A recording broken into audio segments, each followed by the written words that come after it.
again, like we talked about, the missing people. When you start talking like That 14,000. that absolutely fascinates me. The missing people, like that is a real thing. Like you can talk about one conspiracy to another, but this is like factual. These people are missing, and here are the circumstances that match so many of these other circumstances. I mean, it's like this MO of some type of intelligent life that is taking people. I mean, like that is a real thing. Well, look how sophisticated they are with satellites, right? You could be having a barbecue, right? Exactly. In your backyard, right? And this satellite can look down and see what type of shorts you're wearing and what brand tennis shoes you're wearing, from, up there, in, space there. And, it's maybe the same technologies if they're aliens and stuff. And maybe with the agreement supposedly Eisenhower made, right? Maybe he said, okay, go for the secluded places where, but it's funny. You're talking 14,000 people in a span of time just totally disappeared. Now, I could see people going out in the woods, right? Falling in a hole, falling off a cliff, right? Falling in a river and drowning and being washed away to whatever, right? But, a hunter going out there and having a heart attack and dying or getting mauled by a bear. But 14,000, and that goes back, 3 years ago? So, I mean, I'm sure there's a heck of a lot more since then. But it goes back centuries. Yeah. It's insane. And it's scary. And then, I had a detective on here a couple months ago. And with the missing, it's not just in the forest system. There's so many people. No, it's true. They go out, right? And they say to their mom and dad, hey, I'm going to go for a road trip. Me and my friends in the car. They take off. Boom. Yeah. No trace. Oh, yeah. There's people, they're at the bar. One guy goes, hey, I'm going to go use the bathroom. I'll be right back. And you never see him again.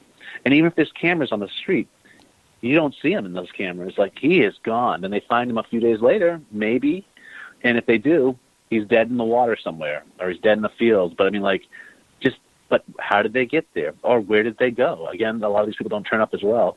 But, yeah, with all the satellites in the sky, you'd think we'd catch some of this stuff. Even, Flight 370, Malaysia, that airline, that flight that disappeared. Yeah. Like with all the satellites in the sky, how does that happen?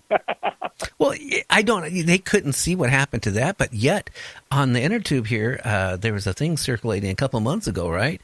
A guy was dumping a body in a lake. Right? Oh, man. And they saw it? They caught him? They caught him in, the guy, right, thought, hey, I had a perfect crime. No one's around, right? Well, the idiot, right, is dumping a body off the dock in a lake, right? There's his car parked. They got his license plate number. They got what he was wearing, what he basically looked like, and got the evidence of him dropping the body in the lake. Now, I haven't found anything more about it, but they actually had the picture of that, and they can't figure out where a plane went to with that amount of people. It just disappeared. Yeah, that boggles me because because the next week they're bragging about how sophisticated they are, or the satellite systems are, and then all of a sudden this happens. It goes, well, wait a minute. Well, last week we were really sophisticated, and now we can't. And could we actually use this to find crypto creatures and whatnot? Can we see Bigfoot with these things? It'd be nice to have my own private satellite where I could actually see what's going on. And I'm sure it would be a lot like these infrared binoculars where I'd see things that no one else has seen or is willing to talk about. Well, one thing you have to remember, Douglas, right? If you have a government, regardless who's in the presidency right now, right, and who's in the Congress and who's in the Senate, right, or who the governor is or what have you, okay? If you go back years and years ago, right, where you don't want people to know anything, they're going to debunk it no matter what. So you think if maybe they have got, things of showing Bigfoot and proof of Bigfoot. But I'm sure. You think that if they admitted to it, right now, seriously, if the government came out and said there is Bigfoot, okay, then people are going to say, okay, oh my God, there is Bigfoot. Then they're going to get scared. That's not the big one. The big one is then people are going to say, well, what about UFOs? What else is there? Yeah. Well, yeah. And then there's, well, what else are they not telling us too? I mean, yeah, it's very interesting. Now, But it would be great to have access to satellites. That'd be really cool. That's something that to hack into. That would be really cool for an hour. one of my guests coming up the first, I think, week of June is one of Dr. Lear, who used to remove the little devices, implants. Oh, yeah. I have his very first patient that he removed the implant from is going to be on my show. Oh, cool. What was it? Was it like a crystal implant? I'm not sure. I at this point, the guy is supposed to send me everything. I did check him out. He sent me leaks to like all the different. He was interviewed with Dr. Lear on all those shows back that time. That Leonard Nimoy did and William Shatner did and Dan Aykroyd did all those shows, and he's been on. That's right. Yeah. Yeah, he's been on all those shows, and he found my show kind of fascinating. So he wanted to be on it, and we're going to talk about what it was like to have the implant removed, and it's the same situation where the implant would move as they were trying to remove it, and some weird stuff, and it's just I think that's going to be interesting too. But again, why would there be implants? Unless our government's doing it. Yeah. Unless it's weird, and that's what we do with our livestock, is we tag them. So maybe you're right with your theory of human livestock. Maybe they're tagging us. Well, maybe they're taking people, just to watch how we breed and how we function, and and how we work. And that's how they monitor us. I don't know. I don't want to be implanted, and I don't know who's taken over since, Dr. Lear died. But, he did a lot of removal of implants. And I remember reading on some of them that some of the stuff, they totally, whatever it was made out of, couldn't have been made on this planet. Yeah, it's true.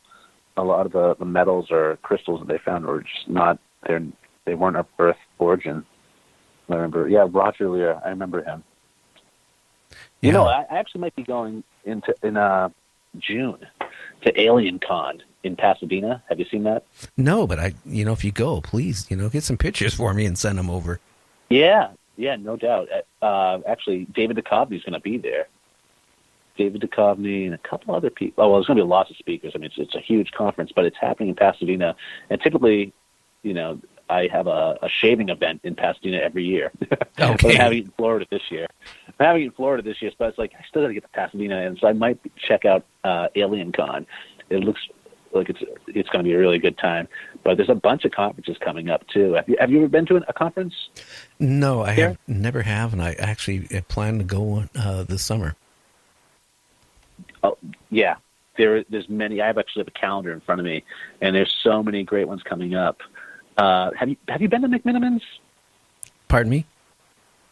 Have you been to McMinimans in Portland? Have you ever been to a McMinimans? No, I have not. It's a really cool. It's almost like a bar. It's like they repurpose old buildings and whatnot, like old YMCA's. They keep the pool rooms open or the spas open, or they'll repurpose like a poorhouse and have little bars all the way through it and rooms that you can stay in overnight. Really funky places. But there's a conference happening there coming up very soon, May 17th through the 20th. It's McMinimans UFO Festival. I would love to make it to that one, but I'm not going to be able to. But for anyone in or around Portland, that's one you should probably check out. Oh, yeah. There's so many great ones coming up. Like there's one in Utah, too, on the 25th, Utah UFO Fest. There's Contact in the Desert, which is June 1st through the 4th. That looks really... I hear about that one on Coast to Coast all the time. Then the Alien Cosmic Expo, June 22nd. Awakening UFO and Conscious Life Expo, June 22nd. Ufology World Conference. There's so many great ones coming up. People should definitely check them out. But yeah, I think I am going. I missed the Coast to Coast one that just recently happened here in Phoenix, and I really just wanted to see George Norrie sing. I think it's great. It's just so out of the blue. And George Norrie's going to be singing. It's okay, I'll check that out. But I missed it. But this one, Alien Con in Pasadena, California, it looks like it's really going to be something cool to check out. Nick Pope is going to be there, I know, and a bunch of other ufologists that I've been listening to for years. So it'll be neat to meet up with some of these people and talk. So I'll definitely be taking pictures and notes probably that I'll bring back to you. Oh, yeah, please do, David Davenport, I'm sure you know who he is. Oh, yeah. Yeah, he's been on actually... Yeah, go ahead. Oh, has he been on your show? Oh, yeah, he's been on my show. Yeah, he was on my show, yeah. And, we talked a good couple times before he came on my show, and he himself has seen a UFO twice in his life, 2 different occasions, and that's what got him, totally convinced that there's UFOs. But the amount of reports he gets, credible and uncredible ones, but he feels a lot of them are so credible, that it would shock you. And the amount of them he gets, and how he ties them together with his computer. Like somebody will be in one state and see something, then then all of a sudden, a few minutes later they see it in another state. And sometimes, it's right. An asteroid or whatever, or whatever burning up. But then there's other times that things have gone weird directions, and we know that can't happen with something coming down and burning up. Right. Well, that's interesting. I didn't know. Is it David or is it Peter? Oh, okay. It's Peter Davenport. I'm sorry. Yeah. Okay. Yeah. I had no idea he was on your show. I've heard him before, on Coast to Coast and whatnot, and I've seen him on YouTube. Really cool. I would love to talk to that guy. Oh yeah. I mean, you can go through my replays. I will. I'm definitely going to after this. Now, if you go on TuneIn, people, you want to go into type in Night Dreams Radio. That'll bring up the podcast, and you'll see the show with Peter Davenport maybe 2 months ago. Great show. I mean, a lot of great information. And, if you're kind of a skeptic about UFOs, after you listen to that show, I think it'll give you a little bit more on the plus side where you might believe it a little bit more. After tonight's show, I'm telling you, most people are going to be running out and getting infrared binoculars, and this is life-changing tonight for me, Gary. Well, I'm not joking about it. I'm looking forward to this.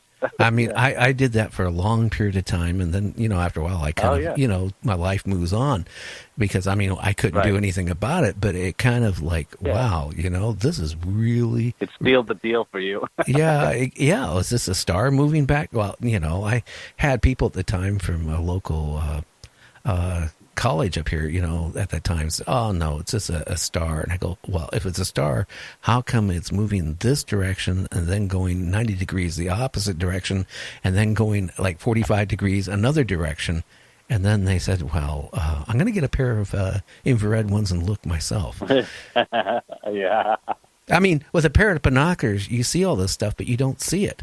I mean, you need the infrared, and then all of a sudden it makes everything just clear, and you can see things you couldn't see. Yeah. No, that is really cool. So that's what really cool. I'm inspired. That's what they need to come out with, infrared telescopes, high-powered infrared telescopes. I'm surprised they don't have anything like that yet. You'd think Tasco would be on top of that. I think the cost of it would be so much, and I don't know. I again too, I got a funny feeling maybe the government wouldn't allow something like that because, boy, you really, if manufacturers all of a sudden started developing telescopes with infrared and people started seeing certain things that they shouldn't be seeing, maybe even our stuff out there. I mean, that I think that would probably never happen. Yeah, you're right. But it just makes you wonder that if there is life out there, and again, the missing people, reports of like the one guy that's going to be on my show coming up in June, that filled in actually for me when a guest didn't show up on time. Talking about when he was a little kid coming into that little town. A UFO landing in the hospital parking lot, and that is such a cool story. And it burnt a deep circle-ish around where it landed into the asphalt, melted it right through, and it was actually burning when all the witnesses came to look at it, the UFO already left at that point. But, it was like he said, it was